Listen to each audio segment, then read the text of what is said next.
Yeah, we gonna make you famous, Gavin. You feel me? Because apparently you chasing clout.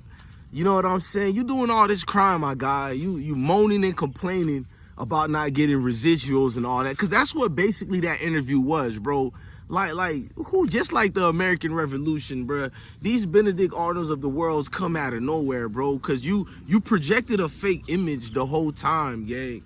And I tried not to highlight the fact that you're a fourth string quarterback at that, and not even at the Power 5 level, bro. Like you really belong in a JUCO level, and there's a lot of good guys who come from JUCO level, but your character clearly got displayed, bro. And not only did your character get displayed, like, what was you really saying towards Shedeur? Because when Shedeur said these people always come out, they always have something to say, he said, but I'm gonna spare you this time. You came back out and said something slick to the notion of something about what high road you're taking, and then you mentioned you spared me, LOL, as if you're trying to like warn Shedeur that you can't spare me. I mean, I guess you're a man. You can do that. I'm not mad at you for that part. One thing I am going to tell everybody on this platform, I respect men being men. But the only thing that was a man about Gavin was his response to Shedeur. But how he came at Shedeur in the beginning showed he's a coward and unbecoming of a man. You get what I'm saying? He's basically unbalanced. Sometimes he's a man and other times he's a Karen. This dude goes and does an interview, and before I speak about the interview he did, to all you content creators out here who's trying to find reasons to denigrate primetime, it's kind of pathetic, man. At this point, y'all, like Shedeur says, y'all literally giving an interview to anybody who got ties to Colorado, who's ever been around Dion. It don't matter if it was the maintenance man. Y'all gonna give them an interview and then use that interview as so-called substantiated facts that haven't been substantiated. And I pay attention to it. I'm not mad, man. Scripture tells you the wicked flee when no man pursueth. So every time in my comment section, I'm speaking on actual facts, but the only people who rebuttal me as far as who disagree are clowns. There's always something that's like, should I even respond to it? Because there's nothing becoming of a man or a woman. But let's fast forward. Gavin Cloud does an interview and he goes in the whole Colorado system and style. And it wasn't just at Shedeur when you think about it. And a lot of the Colorado players, much respect to them. I'll be highlighting and doing a video and giving respect. And who I definitely wanted to give respect to, who stepped up and defended number 2, was definitely yeah, man, it was LeJonde Wester, man, I have like 8 names who defended Shedeur in Colorado football, and that's what you want to see, man. We want to see pride, and I want to see them exude the Boulder experience. Even though I'm from Florida and it's only been 2 seasons now I've been supporting Colorado, I really do want these players to get acclimated to that environment, because you want to network with a group of people who have the best interest at heart for you. And like I keep telling people, it's bigger than football, it's deeper than football. So that whole lifestyle of seeing people like TJ helping out one of the coaches, Coach Repress, Move or whatever, and he's not even on the team anymore. I think it's TJ Patterson, but he still was out there to help one of the coaches, move furniture around. Then they went to a Denver Nuggets game. Bro, that feels good to the heart, because you see a lot of dudes know this thing is deeper than themselves. You know what I mean? But Gavin was one of these politicians. He's a Karen. We need another nickname for him, but right now I'm going to give him the fame that he's looking for, because he's bitching and moaning. That's what he basically was doing with the interview, crying about somebody else's money, and he's mentioning the fact that Arizona quarterback gave money to all the walk-ons or whatever. So, and then he came up with the notion that Shedeur has 6 vehicles and he's even renting a place. And like, who pocket checks people like that? I got a homeboy on YouTube called Pocket Watching JT, but he does something at a total different type of scale. But this dude, Gavin, Jesus Christ, your own teammate, you salivated at the mouth. So you watching the steak too when I eat that, bruh? Are you watching the steak when I eat it too, gang? I don't understand some of you folks, what's going on with y'all, and the level of of just pitifulness that come from it, bro. Like, you're basically insinuating that why Shedeur didn't do the same thing like Arizona, and Shedeur ain't a good person. That's what you basically saying. But I would like to know how many other quarterbacks getting that NIL money being valued, because Shedeur ain't the only one in the top 10, the top 20, they have a whole evaluation list on On3 Sports that got like 100 top players who's getting paid the most in NIL. But the only name get thrown out during this interview is Shedeur. Because you're a clown, Gavin. You've only been around Shedeur, but at the same time, that's not an excuse to be ignorant and think that only Shedeur is behaving this way, where he's enjoying the fruits of his labor, which is the American dream. This is the American philosophy that was taught to me since I was a little kid. Shoot, Gavin, people from your Mayo Nation told me that all my life, that dudes need to stop being thugs and criminal and capitalize in this capitalist institution that we call the Republic of these states, the United States of America. You get what I'm saying? So now the hypocrisy of democracy comes involved whenever it's a melanated brother actually living that dream. And I seen them say the same thing about Floyd Mayweather and so many other people, bro. Even people from the Mayo Nation flex with their money. They just do it in a different way than us. They do it like buying stadiums or shutting down entire apartment complex with people who can't even pay their bills. That type of flex. But that doesn't get called out. So this man has 6 cars, and I don't even think Shedeur has 6 cars. It just shows you the embellishment that comes from a hater like Gavin. Just wickedness, bro. And I'm not gonna lie, bro. And I'm gonna make you a celebrity, Gavin. I'm not even turning up on this video. This ain't even my turn up video, bro. This is me cool, calm, and collected.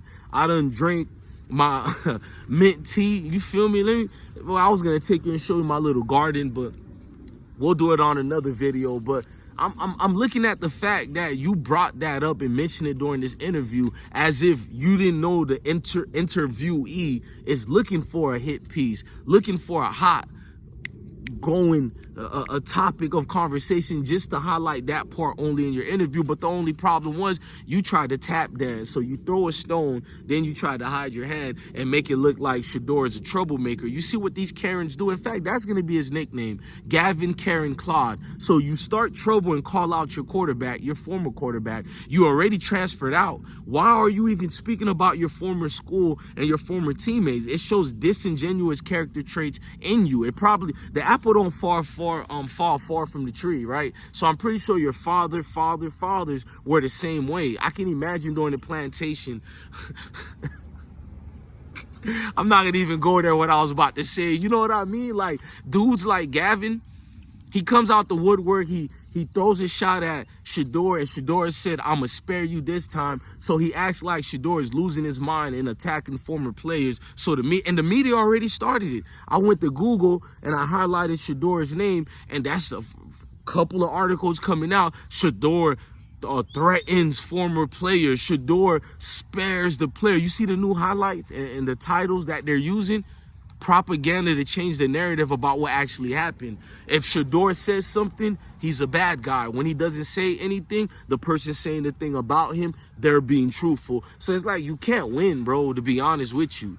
And I love how Colorado players came in defense of Shedeur. That tells you a lot about his leadership. I've noticed more good than bad that's spoken about Colorado versus the bad, because a lot of the players who leave, most of them say great things, right? And Gavin was one of those people. So what should we believe? To the people who are running with this Gavin interview, y'all need to ask yourselves, then what was truthful, the interview or what Gavin said when he wrote a deep, heartfelt letter when he was leaving the team? So is this what Gavin practices on an every day-to-day basis? You go in front of somebody, especially authority figures, and you just flat out lie. So how can they trust you in any aspect of life? How can they trust you on that football field if you were blessed with talent like Shedeur is at that quarterback position? What would you have done if you become some type of coach? Can we trust you and entrust young men and young women at the hands of someone like you who just say anything you can say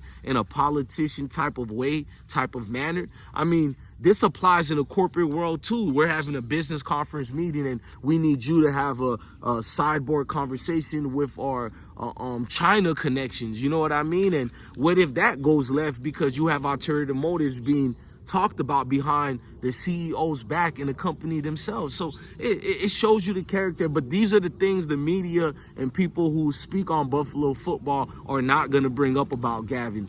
They're going to make it look like the cute Karen who was minding his own business. He did a heartfelt letter. He was just doing an interview because he doesn't get paid. And Shedeur gets all this money and the poor walk-on doesn't get anything. And so he was just speaking out because he needed help. And here comes the mean, bad, ghetto thug named Shedeur coming out here flashing and saying, I spare you. You see how they changed everything?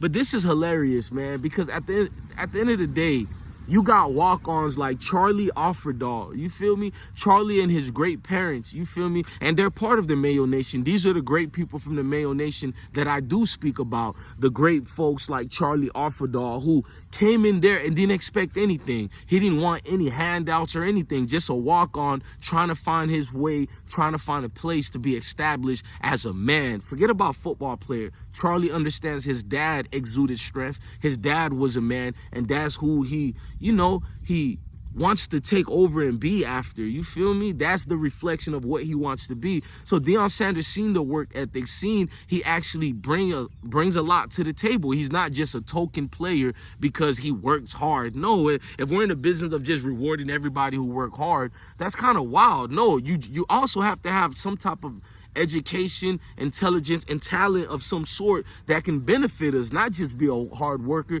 And Charlie worked his way through to be the number 2 running back, and he earned a scholarship. You don't see him begging and scratching. You feel me? And that's what Gavin is basically doing. If Gavin was a few shades of darkness like me, they would have called him an EBT baby. But that's not reserved for guys like Gavin. It's reserved for guys who look like me. Even though I don't think there's nothing wrong with EBT if you need that help. So as long as you find a way to get yourself out of that situation, right?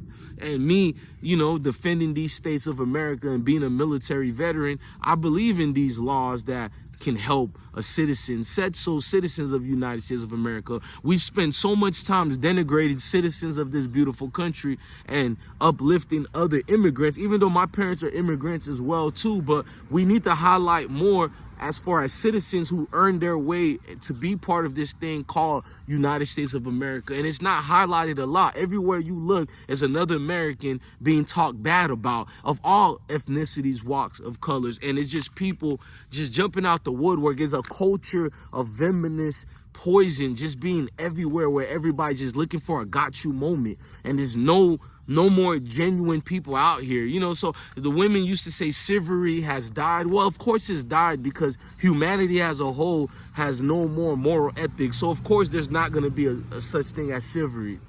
And that goes for male and females as well. Look, man, I'm out of here, man. That kind of just made me feel not too good, just thinking about how life used to be in the 80s and 90s, and now you're looking at the way the world is today. Jesus Christ, if only I can go back in the 40s and 50s, I'll go back. Even with the hatred that was there back then, at least families were families, values were worth it, and they were important. You feel me? We actually sat at the table and we had these conversations, these scary conversations that people don't want to have anymore. You feel me? So I miss that, man. But Gavin, you're a coward. And even the Mayo Nations are disgusted by your actions, dude. You're worse than a Kim Kardashian. At least she got paid for it. You're doing free interviews complaining about not being paid. At least Shedeur knows his worth. You're doing free interviews to complain about not getting paid. Make that make sense, man.